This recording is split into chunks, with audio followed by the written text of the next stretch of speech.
我倒是哪个大胆的错的，却原来是桑相公。你来的真慢啊。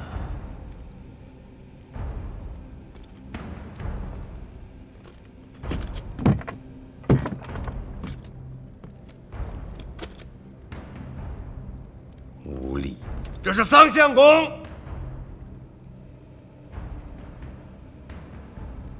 我奉契丹天子诏命，接管开封府衙。桑相公，你素来是识时务，想必不会阻拦。我这个开封府尹还在，你接管不了。宋不肯奉诏。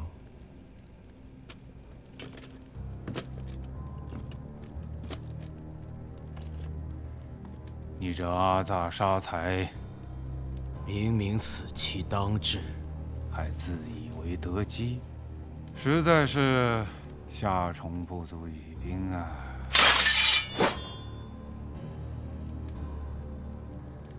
少尉，你莫要给脸不要脸。桑某卖了燕云16州，宜修万国，而与杜重威卖了河北和京师30几个州郡，却又哪里来的脸面道诏给桑某？印信何在？砸了！户册与案卷呢？烧了！你这是得了失心疯，还是患了痰症迷了心窍？诸般筹谋，窥暗室，一番计算，总成空。桑某的路已然走完了，能以这条命堵住你和杜重威的路，也算是不亏。这条断头路，先帝能走通，杜重威却走不通，你更走不通，因为你是一个蠢货。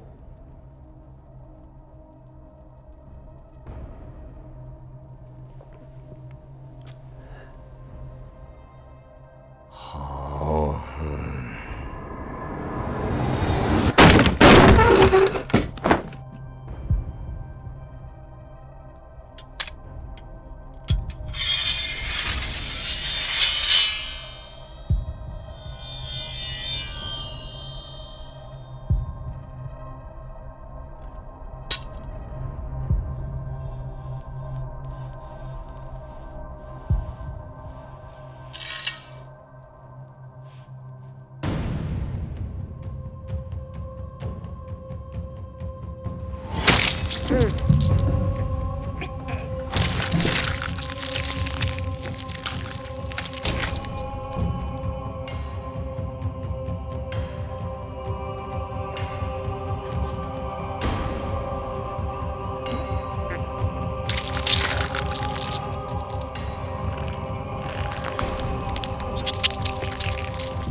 曾维汉作为后晋一朝的宰相，旧五代史称其辟邪之治，地构之功，亦可谓社稷臣也。新五代史亦称灭唐而兴晋，为汉之利也。其谋士之略，治政之能，也得到了时人的认可与推崇。然而，作为出卖燕云16州的直接责任人之一，也因此受到了后世儒家士大夫的严厉批判与鞭笞。明末清初学者王夫之在《独通鉴论》中态度鲜明地批判桑维汉曰：“祸及万世，则万世之罪人。”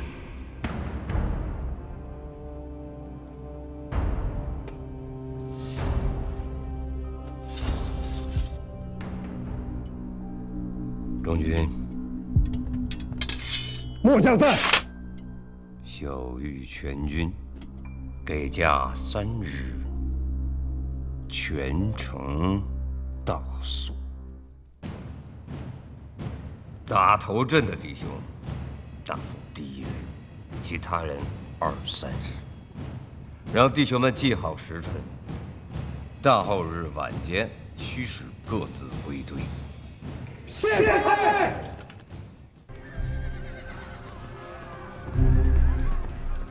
林公，这是杨楼街。开始了。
回去吧，守护好何家老幼。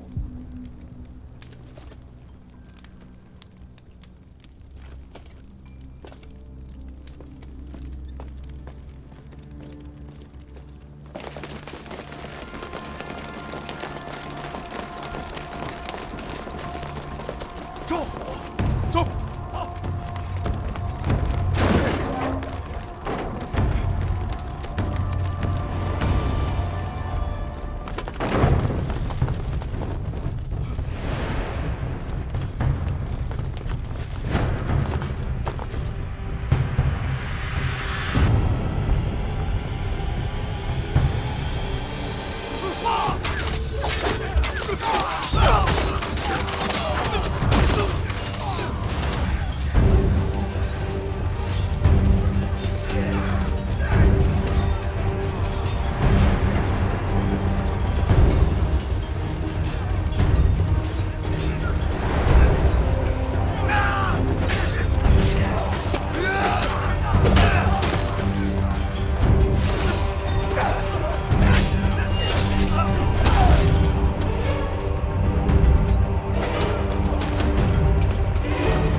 大郎，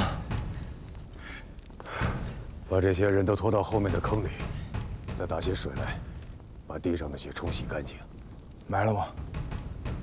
不急，这才是第一步，今夜还长。动手！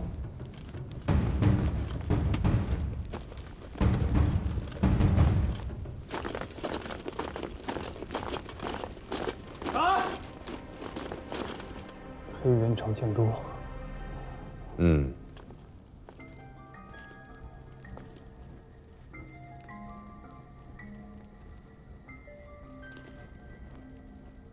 在。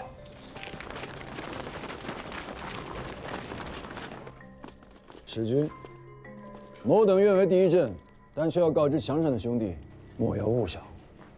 贼人没有了剑之约束，只不过就是乌合之众，攻进来倒是不可能，但是要提防他们纵火。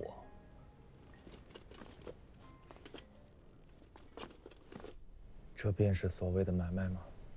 这是大事，无论是冯令公还是刘令公，都不能逆势而行。桑相公与我说明了那许多，可我还是不大明白。其实桑冯诸公这10日来的作为，是在告诉契丹天子，这中原天子谁都能做，唯独杜重威和张燕则做不得。因为中原之地不需要再有第2个二皇帝。使君来了，好，击鼓，诺。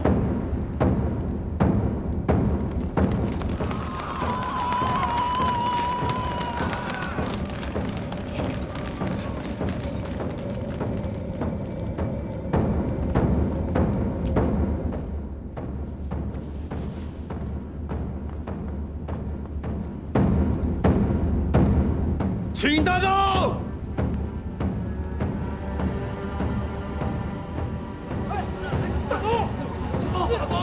咱们太尉的大旗还要高呢。城上有伏兵，哎，都是弓箭，最少30多张。这么大一柱是天财富贵，莫放手了！兄弟们，上！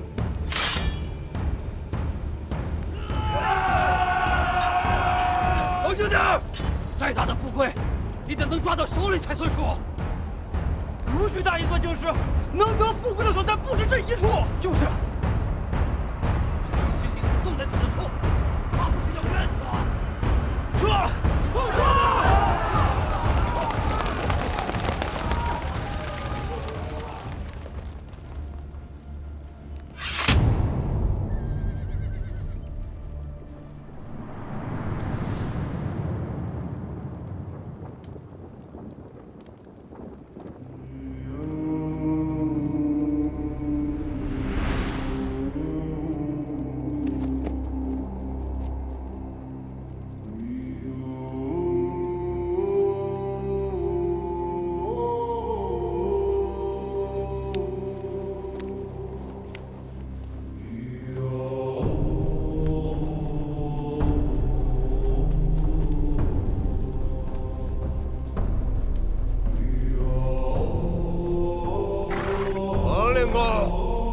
这是何意？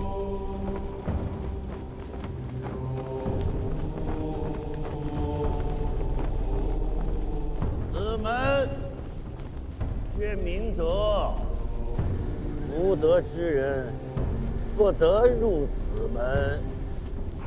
我奉契丹天子诏命，请傅义侯移驾别宫。令公，要横加阻拦。朝廷礼制，此门只得元正日开，其余日子唯有天子车驾可入。今天距离元正还有3日，尔等当真要进？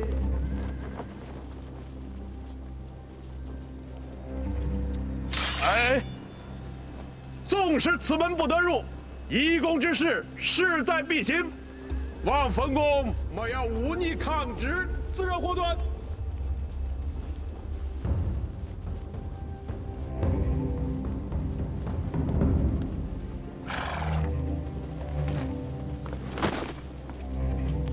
金花银枕乃我朝圣物，非禁足宗亲不可得。冯公如何得来？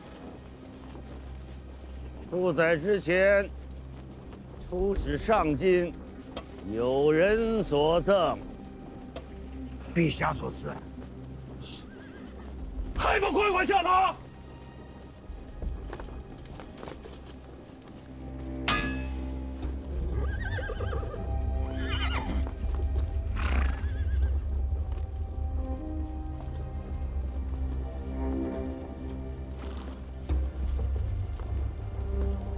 尔等带着这许多兵来，欲将我家天子移驾何处？天子，请你家傅义侯暂居开封府衙，以待天子驾临。多余的话我本不当说，但是人老了，背会了，也啰嗦了，说不得要提点你们几句。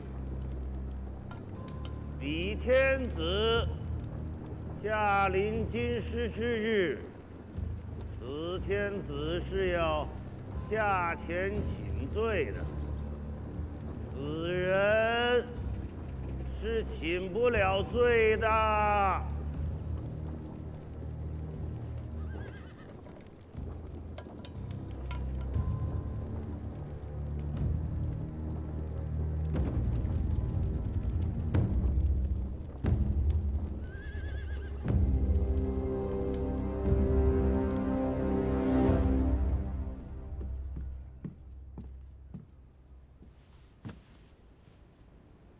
请官家更衣。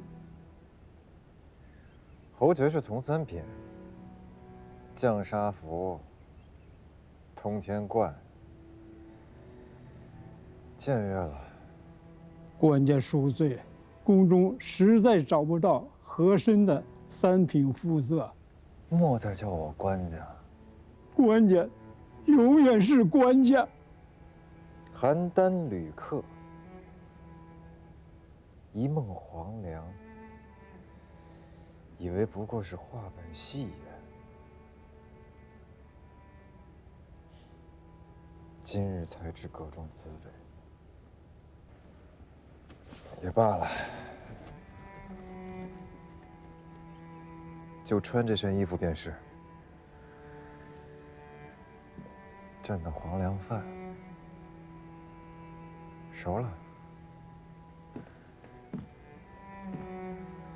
自此天下再无大戒。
枢密桑相公，宣徽孟相公，举家罹难。阁门使高勋的叔父幼弟，于昨夜死于病灾，暴尸街头。相国寺施行大和尚也被乱军所害，连同在寺内避祸的1000余僧俗，无一人幸免。10日来，因战争罹难的军民总数不过3000。仅昨夜一夜之间，死于兵灾者，竟高达18000余众。这还只是见着尸首的，未见尸身的，未计入内。你是光化2年生人吧？是。末将是光化2年6月生人。你还记得这个天下本来的模样吗？